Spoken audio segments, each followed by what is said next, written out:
I'd like to talk a bit about some of the electrical challenges I've been having with getting this going and just figuring out what the condition of the equipment is.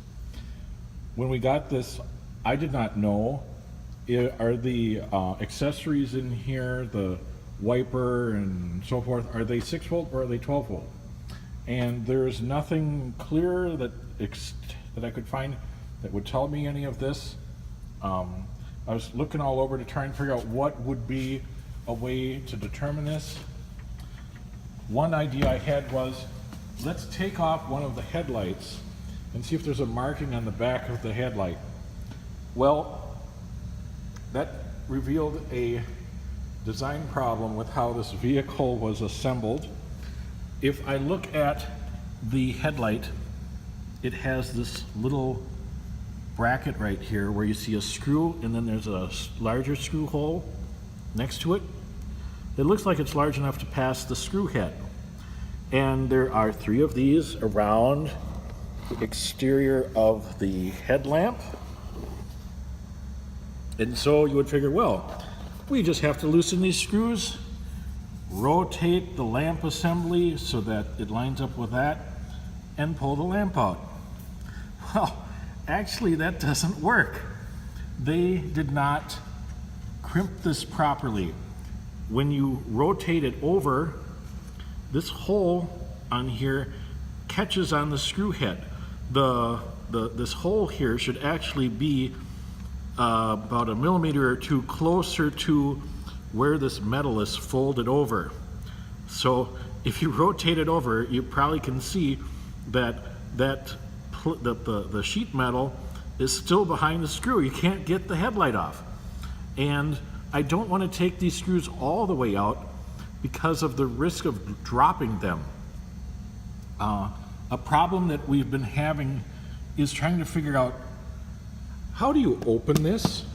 How do you get inside here to do any kind of service work, just to even examine the electrics and so forth?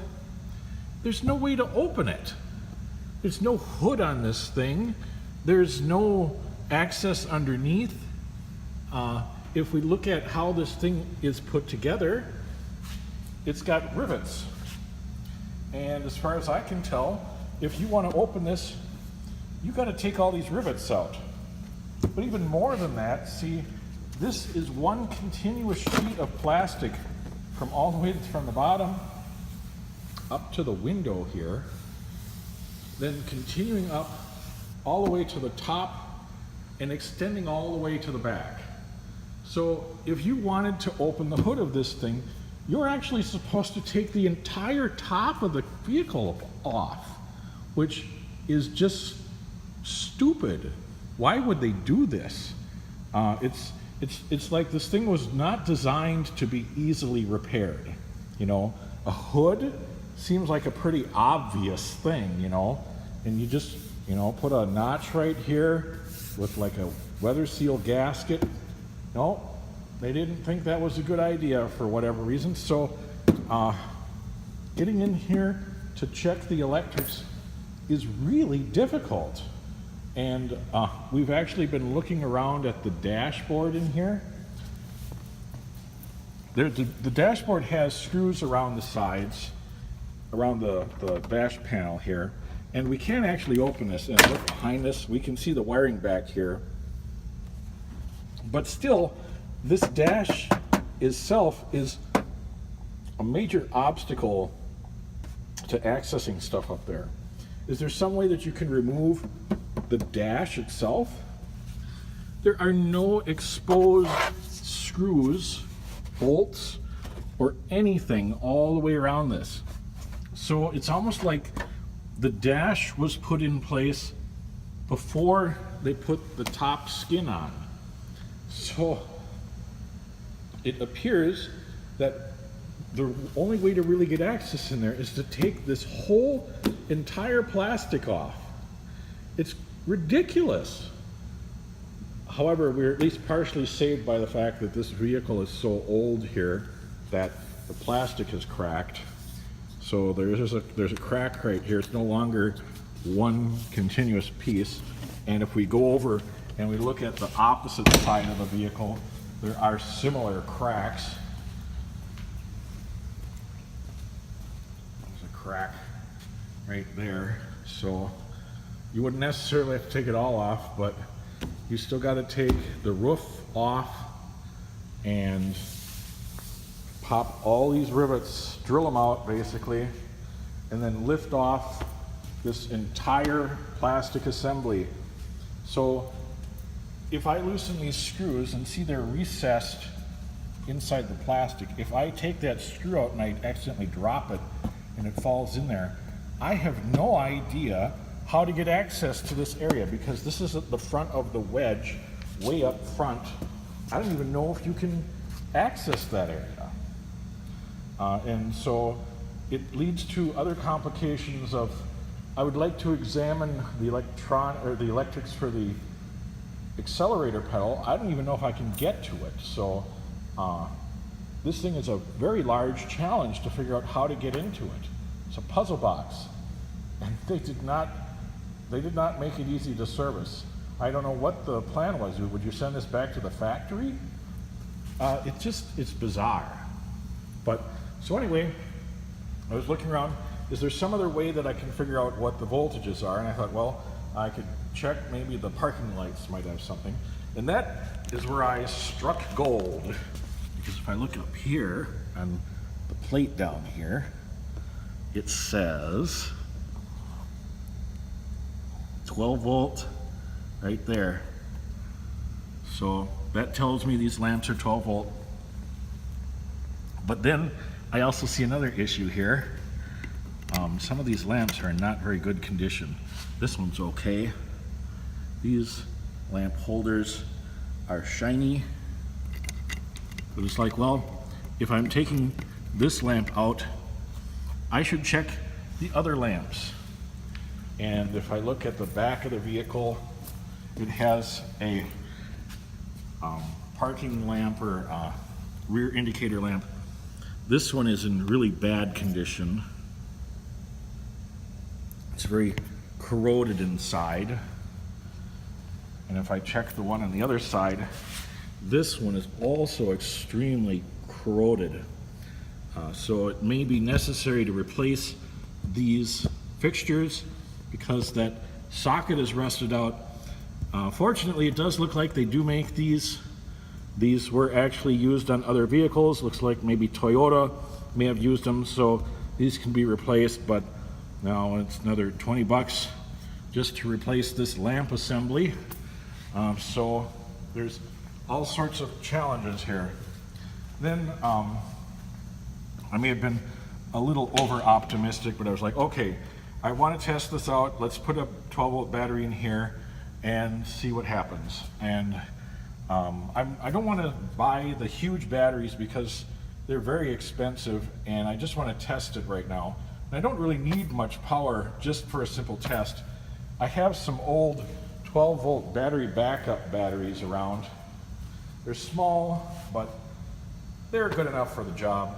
The only problem is that these have spade terminal connectors, and this is their battery connector that was originally in here, so I need to figure out some way to adapt from the spade terminal to these monster cables. So I was looking around. Well, you can buy these battery terminals that have a bolt hole on them. And so what I can do is I can take that battery terminal and then make a attachment to it with a wire and clip on the end here, and I can make an attachment so I can hook up a battery. So I tried putting a battery in here on the two terminals for the 12 volt battery. I just touched it just to see what would happen, and then I see a bright blue flash come out of the back of the vehicle. So uh-oh, something's going on. And then I started probing around and I discovered, oh dear, the thing's got almost a direct short across these two terminals. You know, I thought everything should be fine. No, not necessarily. So I started looking in the back of the vehicle, and I discover that it's got wires that go to each of these lights in the back of the vehicle. You got the brake lights and so forth. And so they've got wires back here to each fixture. And this is the way it should look right here. It's got a rubber cap that goes into a rubber socket piece. But actually, if we look at some of these, this one it's missing the rubber cap. It's just got a bare wire here. And if we look at some of these other ones back here, it's the same thing. We got bare wires, and these are all tucked in back in the corner here. So it's very likely that these two bare wires were touching each other straight from the battery supply to the ground wire. Also, why are they doing this like this? Why is there a ground wire like this? It's because this whole thing is plastic. The back is plastic, side is plastic, and even this is plastic right here. This is plastic. So there's no metal for this to ground to, so they're running a separate ground wire just for these wires. So what I have to do, I have to go through here, and I have to insulate all this with electrical tape. That's fine. It would be nice to have the rubber boot. I'm highly doubtful I can get those anymore. So a bunch of challenges. And then I was like, well, I guess I should check the fuses on here, maybe just disconnect all the circuits and test each one, because if I can't trust the lights on here, can I really trust anything else? Probably not. And so I need to check everything and make sure that everything is right here, because I really don't want to hook up a battery permanent and then just burn the wiring out somewhere on here. So I started looking at the fuse box on it, and I started pulling out fuses, and then I discovered something. Oh no, fuse box has a problem. As I was pulling out fuses, the terminals are coming apart. So here is the wire, but the terminal clip has separated from it. And so now I have to fix the fuse box. There are 4 of them that have lost the clip. And from looking at this here, it says little fuse on here. So apparently this is like a fuse panel that the company bought and installed in here.